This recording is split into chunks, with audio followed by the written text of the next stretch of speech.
Hi friends, welcome to BLB tips. இன்றைக்கி நம்ம கத்திரிக்காய் செடியில் செல்ஃப் பாலினேஷன் பற்றி பார்க்க போகிறோம். பார்க்கலாங்களா?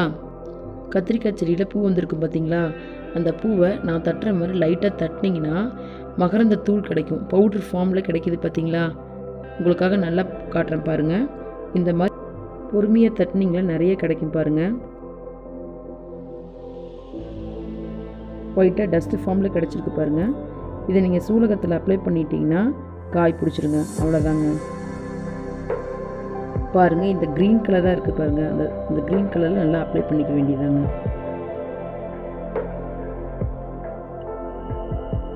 பக்கத்தில் இருக்கிற பூவும் இதே மாதிரி ட்ரை பண்ணிங்கன்னா செடியில் உங்களுக்கு காய் நிறைய பிடிக்கிறதுக்கு நிறைய சான்ஸ் இருக்குதுங்க. பாருங்கள், நீங்களே எத்தனை காய் பிடிச்சிருக்குதுன்னு நீங்களே பாருங்கள். இந்த ப்ராசஸை பூத்த உடனே பண்ணுங்கள். அப்போ தான் அதோட எஃபெக்ட் நல்லா தெரியும் உங்களுக்கு.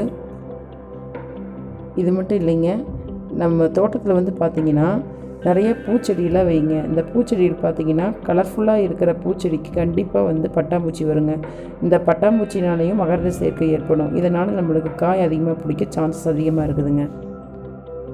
இது கூடவே நீங்கள் டெய்லியும் அரிசி கழுவுன தண்ணி வந்து ஊற்றுனீங்கன்னா உங்களுக்கு நல்ல எஃபெக்ட் கிடைக்குங்க. கத்திரிக்காய் செடியில் மெயினாக இருக்கக்கூடிய பிரச்சனைன்னு பார்த்தீங்கன்னா அஸ்வினி பிடிக்குங்க. இந்த அஸ்வினி பிடிச்சிருக்குது எப்படின்னு தெரிஞ்சுக்கலான்னா, செடியில் நிறைய எறும்பு வரும்.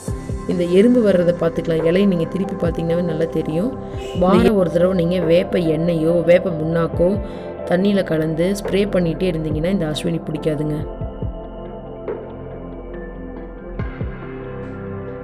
டவுட் கேட்டிருந்தாங்க, செடியில் வந்து பூக்கவே மாட்டேங்குது அப்படின்னு.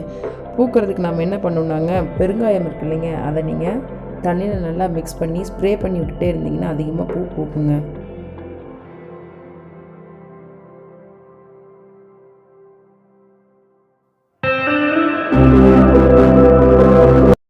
என்னங்க, இந்த டிப்ஸ் யூஸ்ஃபுல்லாக இருந்ததுங்களா? இதை உங்கள் ஃப்ரெண்ட்ஸுக்கு ஷேர் பண்ணுங்கள், சப்ஸ்கிரைப் பண்ணுங்கள். டவுட் எதாவது இருந்தால் கமெண்ட் பண்ணுங்கள். தேங்க்யூ.